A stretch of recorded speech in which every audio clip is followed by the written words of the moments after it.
3 years. 3 years is what it has taken Selkirk to finally release a paddle that is likely to be considered one of the top paddles, like when the Project 002 released all the way back in 2022. This is the Project Boomstik, which has a lot of really appealing things going for it, but also has some potential deal breakers for people to consider if they're comparing it against other power paddles on the market.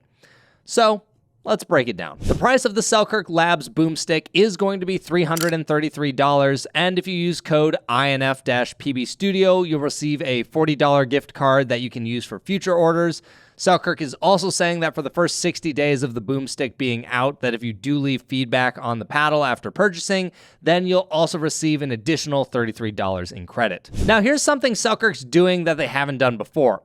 They're saying that the Boomstik will remain a Labs project forever and that it's not going to be a mainline release. So I guess unless they change their mind, you won't be seeing a cheaper version of a Boomstik anytime soon. Finally, because of this, Selkirk has decided to change the usual Labs warranty from 2 years to lifetime on the Boomstik.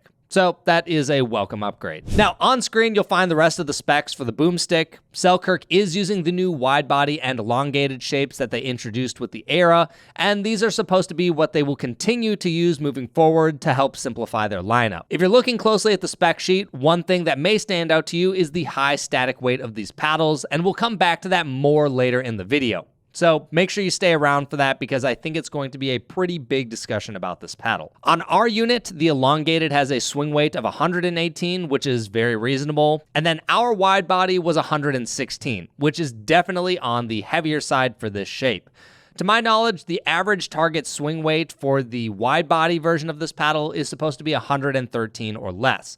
So there's a good chance that your version is going to be lighter than what we received. I've already talked about it a little bit in the ERA review, but I just want to comment and say how much I appreciate these new shapes from Selkirk. The elongated feels so much better than the old Invictas, and I'm a huge fan of this wide body with a longer handle. I think both are really nice upgrades from the previous shapes that Selkirk had. For the build, the Boomstik is using an EPP foam core for the center, and if you take a look at the X-ray on screen, it has an EVA foam ring similar to how Gen 3 style paddles with a honeycomb core have been built. So there is no polymer honeycomb inside the core of this paddle.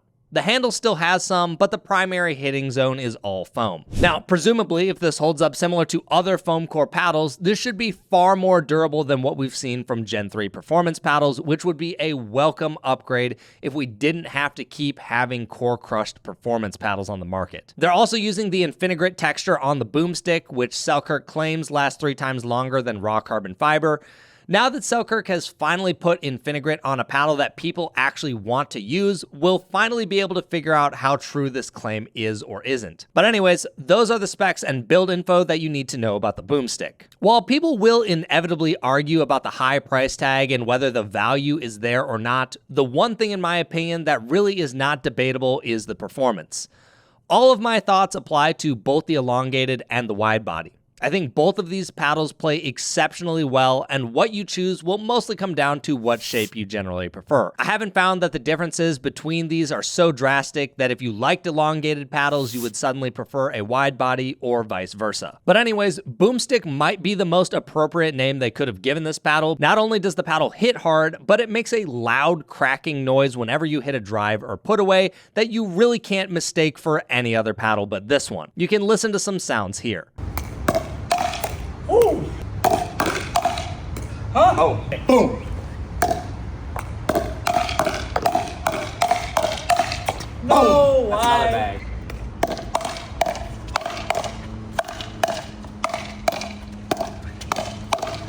I never want to hear that your hands are better than mine. Ever. Yola has been the benchmark of performance power in pickleball for the last year and a half. And I think with the introduction of paddles like the Gearbox GX2 Power and the new Boomstik, people are finally catching up and offering competitive alternatives. To me, the Boomstik plays hotter in both pop and power than the Yola Pro 4, but a lot of that is going to depend on if you have a Pro 4 that is about to core crush or not. If you've used one for a minute and it isn't broken, there's a chance that it will play hotter or as hot as the Boomstik stock. So keep that in mind when you try one for yourself. The Pro 4s that we have and have been using are not core crushed, and after comparing them, I did not think that they were as powerful as the Boomstik. Now, of course, the strong style of play with the Boomstik is obviously going to be one where you love to drive, set up shake and bakes, and counter at the net.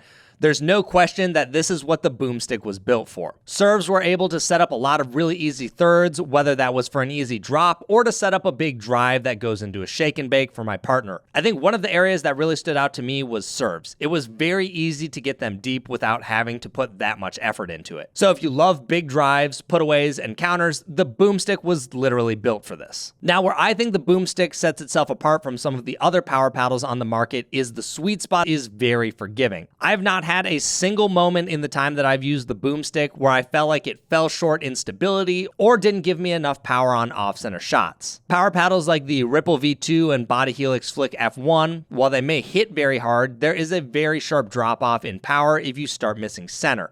And I don't feel that the Boomstik suffers from that same issue and is not that far off in the amount of power that those paddles have. But just to be clear, I do think that the Body Helix Flick F1 is more powerful than the Boomstik, which is going to lead me into one of the biggest things that I have found appealing about this paddle, and that is my ability to reset with it. Or honestly, anything related to the soft game. And I want to be very clear here. I think that most people who try the Boomstik, particularly people who are under the level of 4-5, are going to have a very hard time with dinks, resets, and popping the ball up. I very much think that the Boomstik is best suited for higher level players. Yes, it might be fun, but with how poppy it is, I think a lot of people below that level would find that their game suffers more than what they're gaining from the extra pop that the Boomstik gives you. So the following statement I'm about to give is very specific to myself, and I don't know that it's going to apply to most people. With that being said, I don't know that I've been able to reset this well with a paddle that is as poppy as the Boomstik. You can see the points on screen now, but I feel like I'm able to stay in points very well, and other power paddles like the GX2 Power from Gearbox, which is also a great paddle, I struggled significantly more with resets for some reason. Something about the way the ball comes off the Boomstik is very predictable for me. The face is stiffer and has a very immediate response. It's not soft, it isn't dampened. You feel the feedback in a very satisfying way, and I think that makes the ball feel more connected on certain shots, and it's easier to gauge where I'm gonna go place it. I think for people who like to hold their paddle out on a reset and do nothing but let the pop handle the reset, this is who that is going to be for and work really well. So, if you're a player who loves immediate response and doesn't want feedback hidden from you, the Boomstik gives that to you. It's a very similar response as to what the Yola Pro 4 gives, in my opinion. Of all the foam core paddles that I've hit so far this year, I do think that the Boomstik is probably the stiffest feeling one. I really think that when choosing between some of these top power paddles like the Yola Pro 4, Boomstik, and GX2 Power, the question won't really be as much about does it hit hard enough and more to do with how does the paddle feel when hitting the ball. This is one of the things that I've loved about the current era of power paddles. We're finally focusing on overall playability with good spin, good power, and not sacrificing the sweet spot like power paddles in the past did. And now we're getting to see the feel of each of these paddles change to fit different styles of players. So now instead of all power paddles being really stiff, really poppy, and tiny sweet spots, we're starting to see some trade-offs where they balance those stats out a little bit more. So in terms of performance, I really think that Selkirk nailed this one. I've been a pretty open critic of Selkirk for the last few years for the lackluster releases that they've had, particularly with paddles like the Project 005, 007, 008, Amped Pro Air, and the Vanguard Control. But the Boomstik honestly doesn't give you much to complain about. The only real thing that I think there is to complain about is that it might be too hard for some people to control. Now, before we move on to the next topic, I do want to quickly mention the SLK ERA in here since that just came out and might be confusing since it was also advertised as a power paddle. The easiest way to break it down would be that the ERA is a great stepping stone into a power paddle if you're coming from control or all court paddles. It's on the lower end of power and has a pretty good sweet spot, solid pop and power, but nothing over the top drastic. I think it's a paddle that many different skill levels can learn to use without too much hassle. Whereas the Boomstik is built for the most competitive players looking for as much pop and power as they can get. It is definitely not a paddle that I would call easy to use or that I would even recommend for most people out there. So I wouldn't look at the Boomstik as a replacement for the ERA, but rather that they're in two different tiers of power paddles. The SLK ERA is also considerably cheaper at $200. All right, now we definitely have to talk about the weights on this paddle. I'm sure by this point you guys have seen these red things sticking off the side of the paddle. Selkirk is calling these their MOI tuning system, which is what they call a semi-permanent weighting system on the paddle. Though the better term would probably be permanent, because these are definitely not meant to be removed. And if you do try and remove them, there's a good chance you're going to damage the edge guard, because not only are they snapped onto the edge guard, which is already very tightly put on, but the back of these weights have adhesive on them to make sure that they won't fly off during play. This was honestly pretty disappointing to find out, because when I first heard about these, my first assumption was that they were going to be a movable weight system where you could pop these off and place it in a different location, which actually would have been super cool. Only a few companies have attempted a built-in weighting system, and no one has really done it all that well yet. But anyways, each of these weights is 7.5 grams for a total added weight of 15 grams to the paddle at the 3 and 9 location. Okay, with that out of the way, I want to dive into this weighting system a bit more, because I think it's going to be a big point of contention for a lot of people. There are two camps of people when it comes to paddles.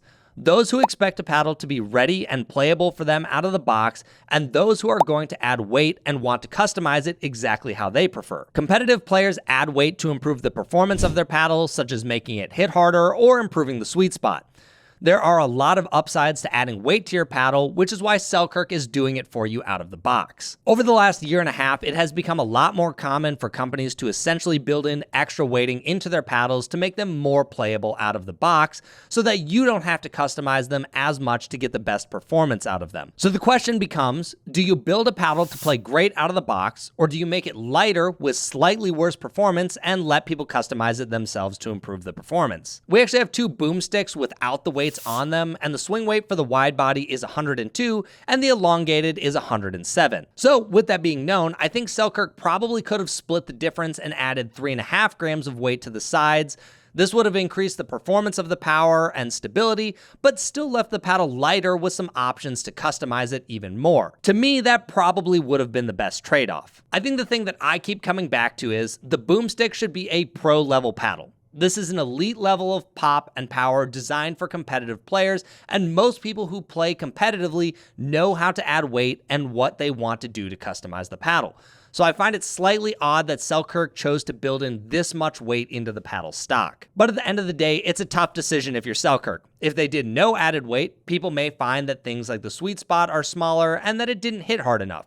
So by adding all the weight, they're basically guaranteeing that certain aspects of the paddle will perform well, but at the expense of people who love to tinker. And don't get me wrong, you still have room to add weight if you want. It's not like these paddles come ridiculously high swing weight out of the box and it leaves you no options to customize. I would say both of these are still in a pretty good range. I just know that there's going to be a good chunk of people that know what these swing weights are without the weight and are going to go, I would have loved to have that option, especially for people who love lightweight power paddles. Now, I do want to talk about an issue that we had on our elongated boomstick. After a couple sessions with it, Isaac's edgeguard was actually coming loose all over the paddle, particularly in area where the MOI tuning weights were placed. I did reach out to Selkirk, told them about this. They sent me a brand new one. That one hasn't had any issues, and they did say that it was just an issue with some of the early ones, and production models won't have that issue, and there's no way for me to verify whether that's true or not. So unfortunately, I think for people who are getting these in the wild, we'll just have to see how their edge guards hold up,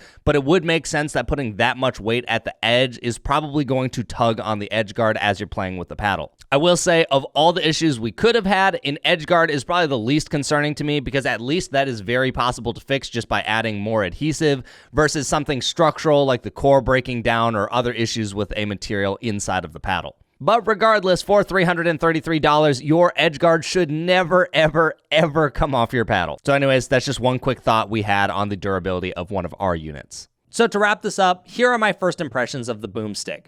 Selkirk has finally done it and made an elite power paddle that I think the most competitive players can enjoy. there really aren't any performance weaknesses that I can think of to call out. Spin feels great, the sweet spot is huge, and the power and pop are there. In my mind, the only thing to really complain about is that you don't have the option to remove the weights if that's something you don't like. But I also think it's one of the reasons that it plays so well. So it's kind of a double-edged sword, and no matter which way you pick, someone's probably gonna be upset. And then the other thing that's probably worth complaining about is the $333 price tag. That is a lot of money for any pickleball paddle. Now, I'll give Selkirk some credit because if this foam core holds up, say how a true foam has been holding up, and the Infinigrit claim is true and it does last 3 times longer than raw carbon fiber, well, that's probably a better value than some of these other $280 power paddles that break down and don't have grit that lasts as long.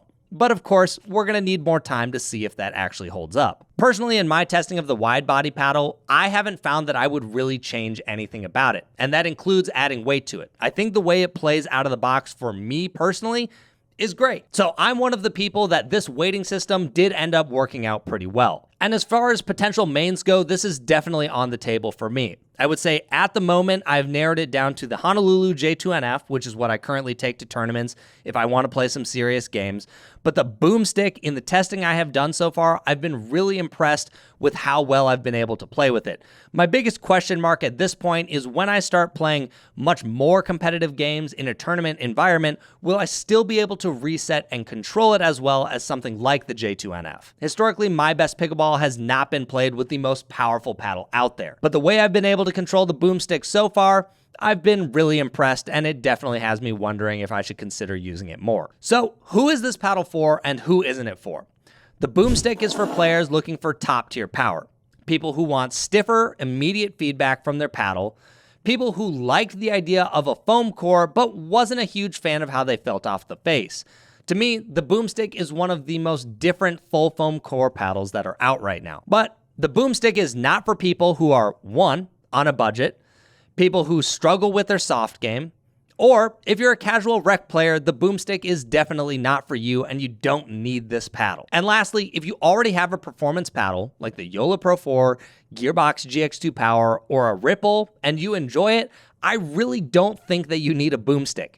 If anything, it's going to be more of a lateral upgrade for a difference in ball feel and varying amounts of pop and power. All of these paddles are very good in raw performance, but they have different characteristics that may make them feel or play slightly differently, and those differences might be something you vibe with more than another. Of course, there's the whole other topic of durability with some of these other power paddles, and that could play a question into which one you're going to pick or choose, but ultimately, when they aren't broken, all of those paddles perform very well. I would highly recommend anyone who's considering this paddle that they try it before they buy it. Don't let hype dictate whether you purchase this or not. I think it's going to be very important that people understand that they don't have to spend $300+ to get a good power paddle.